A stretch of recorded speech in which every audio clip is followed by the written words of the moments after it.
I'm a veterinarian, sure, but I'm way more than that. I am also a tango dancer, a struggling but determined pie maker, and a mom. With Indie Vets, I get to choose when and where I work. I create my own schedule and choose shifts at nearby animal hospitals that are right for me. Having that flexibility is exactly what I need to have plenty of time for all those other things that I am. Because I'm more than just a vet. Visit IndieVets.com to learn more and apply. This program is brought to you by Paper, Tutors for All. The last couple of years haven't been easy for students. Kids are struggling. Schools and families are too. But what if there were new ways to help? What if tutoring was part of every student's experience? What if it was available 24/7 and free? When schools choose Paper, students get free 24/7 access to tutors. And if you're listening to this right now, there's a good chance your child's school already has Paper or will be adding it very soon. Visit paper.co and find out more.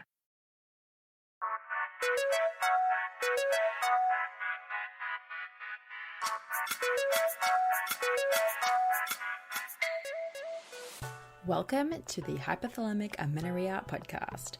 I'm Danny Sheriff, your host, certified fertility awareness practitioner, functional nutrition counselor, and founder of the HA Society, and of course, an HA recovery coach who has walked where you currently are walking. This is the place to come if you care about getting your period regularly. This podcast aims to educate, inform, and keep you motivated on your period and HA recovery track. So let's dive in. But last thing, nothing on the show should be taken as medical advice, so please seek the advice of your physician.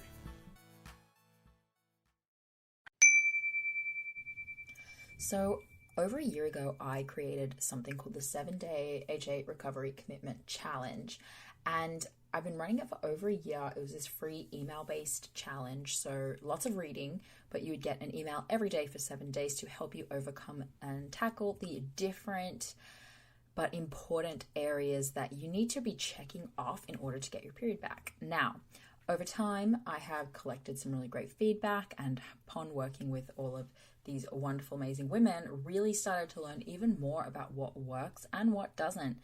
And so I'm excited to be introducing to you guys the updated version.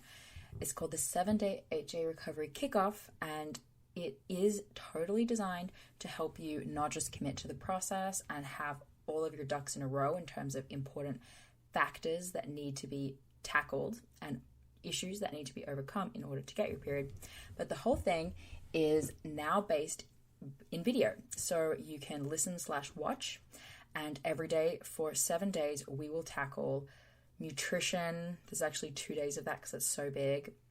We'll tackle lifestyle, we'll tackle exercise, your support network, your mindset game. Each video goes from anywhere between 12 minutes and 5 minutes, so it's not very long, but you'll get all of the most important areas and the best tips and strategies for how to implement them. Because I know that going through recovery is hard. There's always an area for each person that is a little bit difficult to execute on. And so the goal, or maybe a lot difficult. So the goal of this challenge is to help you have the awareness, the self-awareness, and the tools and strategies you need to overcome each of the different issues that AHA recovery faces for us. So get on it. It's great if you're at the very beginning of recovery, or if you're halfway through. I mean, we never know how far through we are until it's over, do we? But no matter where you're at, it can be a really good opportunity to check in and look for blind spots and areas where you might be dropping the ball in your nutrition, in your lifestyle, in, maybe it's your support network that's a problem. Maybe exercise is something that you are still struggling with making changes to. So check it out. Go to thehasociety.com/7-day-challenge, or the link will be on the website. So it may be in the show notes of this show. It may not be. Just go to thehasociety.com and you'll find it in the footer, or you'll find it in the pop-up that happens when you visit the page. And we will see you for day 1 of the challenge.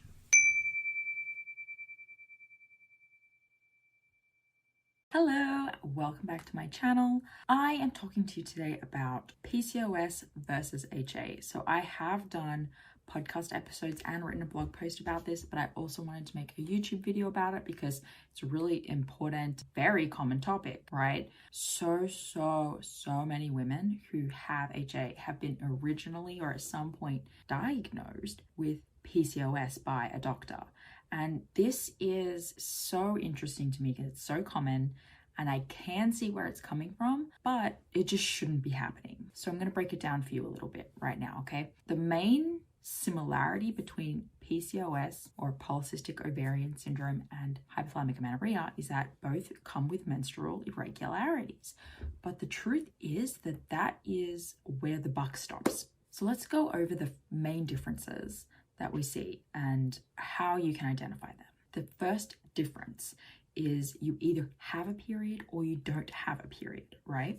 So PCOS, if you have not had a period in 6 months, 1 year, 2 years, 3 years, etc., and your doctor is telling you you have PCOS, this just actually doesn't make sense because you technically would have a period. Now, often with PCOS, we see women have periods that are over 30 days, 60 days, 80 days, maybe even 90 days, but they are having periods. With HA, you are not having a period at all. So that's a huge key difference. Now, we might have both, and I have some podcast episodes that you can check out with experts on this topic, but you can have both PCOS and HA.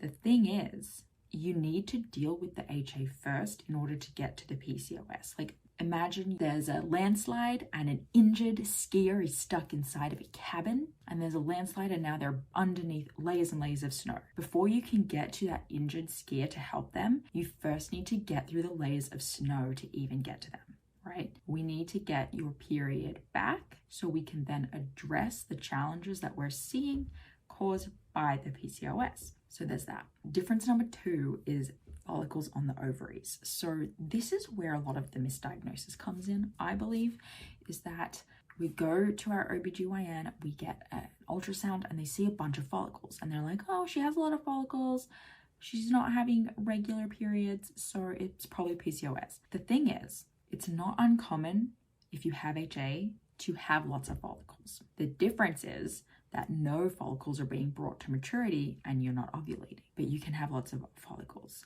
And so there is criteria that must be met for PCOS, and you should see this string of pearls, for example, a large buildup of cysts. And if the doctor is just seeing enough, they might say this looks like PCOS, but it can just look that way and not actually be that way. And so it's really important that the doctor be taking a really close look, really close count on those cysts, making sure it's actually fitting the criteria and that it's not the only criteria that they're basing it off, because you can have a lot of cysts or a lot of follicular development. They are the same thing often. You can have them when you have HA. Difference number 3 is your lab testing, okay? So there are definitely some labs that will come back in the normal range for HA and for PCOS. And so it's like, oh, I can't really, decipher. But there are also a bunch of labs that should be coming up high if you have PCOS. So if you have PCOS, you'll be having elevated estrogen and you'll be having elevated androgens. With PCOS, you won't be having those things. So I'll often have clients come to me and they say, I don't know what I have. This is my lab work. Look, I'm not an expert on lab work. I don't read lab work professionally, but I do know enough about the reference ranges to be able to say all your stuff is low to normal, and that is indicative of hypothalamic amenorrhea. All of your labs are coming back normal to high and elevated. This is more indicative of PCOS. The fourth difference here, this is a big one that may surprise people, but I think that as a coach who has talked to so many women with PCOS and with HA, that we can learn a lot about you just by talking to you and learning about your lifestyle and your habits and your belief system and how things in your brain are working. So I will often quiz women and I'll ask them if any of the following sound like you. You exercise daily. When you exercise, it's intense. When you don't exercise, you feel anxious or upset. You are usually dieting or watching what you eat in some way. Your body weight is low, not 100% indicative of HA at all, no, but it's a good clue for those who do have low body weight. You have type A tendencies, strive for perfection and excellence always. You don't experience coarse facial hair growth in male pattern areas on the body or the face.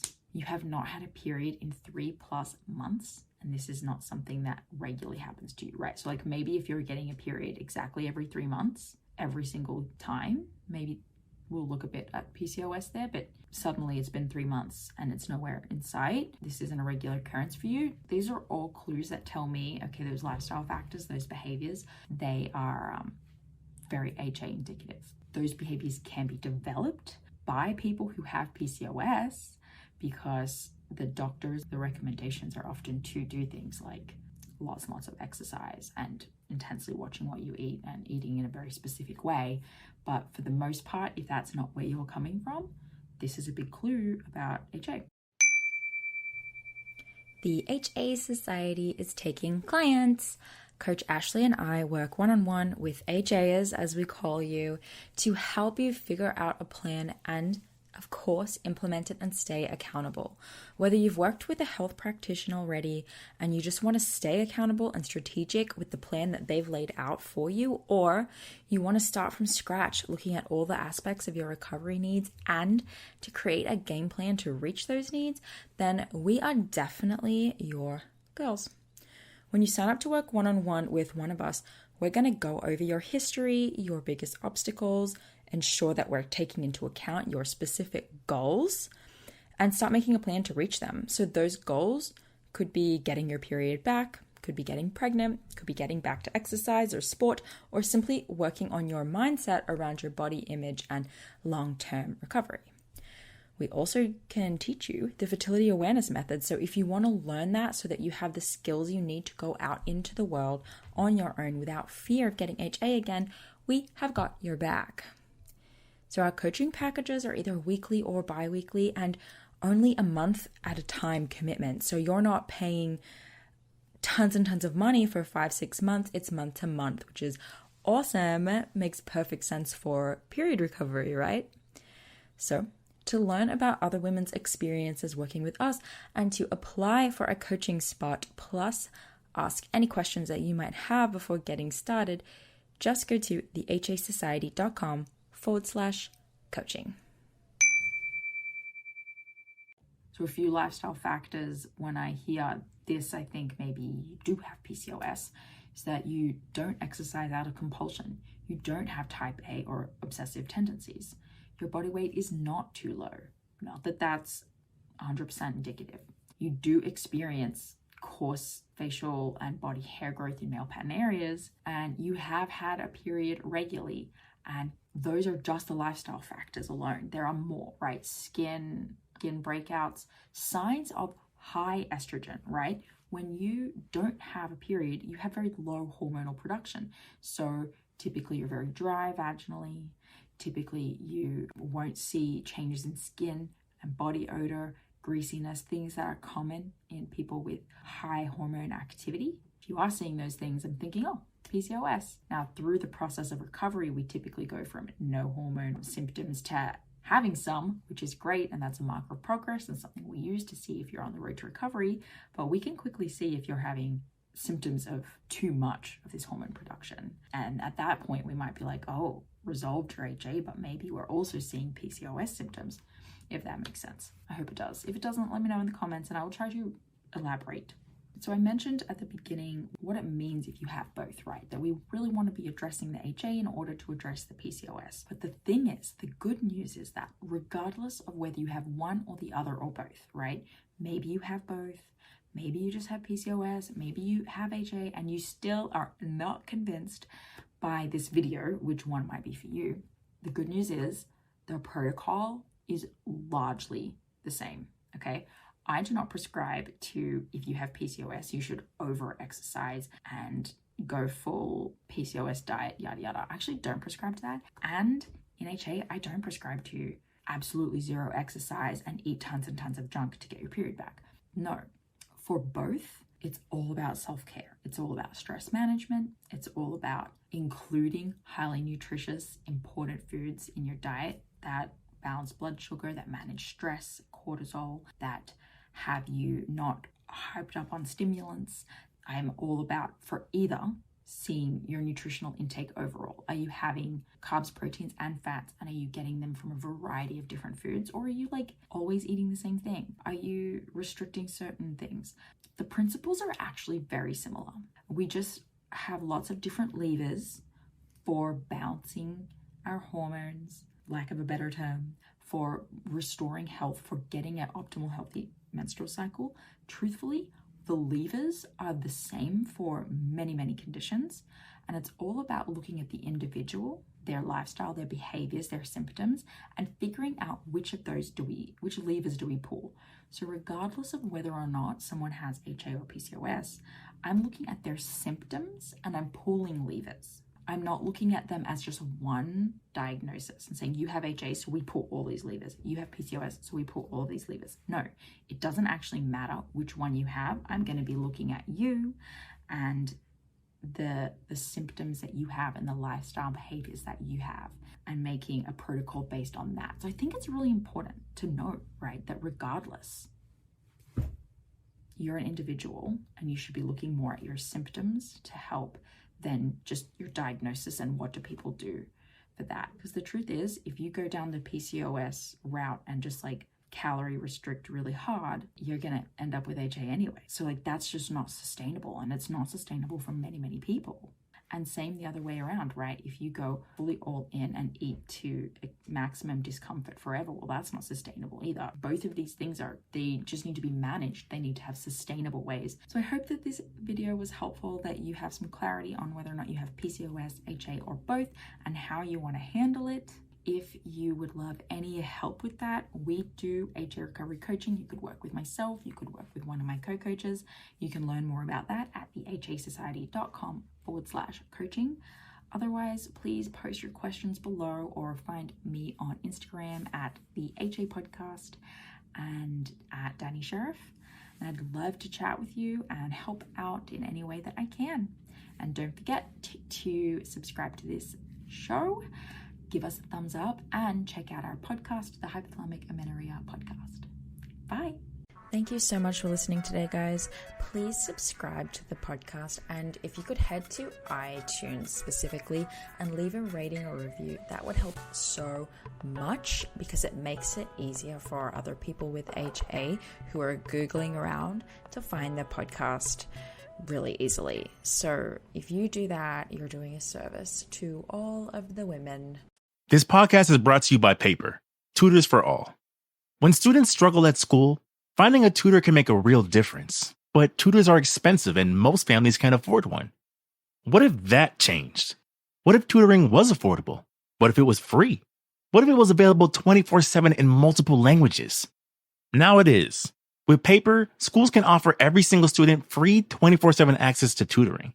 Visit paper.co to find out if your child has access to Paper today. Want more ways to show your good side to the world? Donate plasma at a Grifols Center and join thousands of donors who are helping to save lives. Receive up to $1,000 your first month. Learn more at grifolsplasma.com.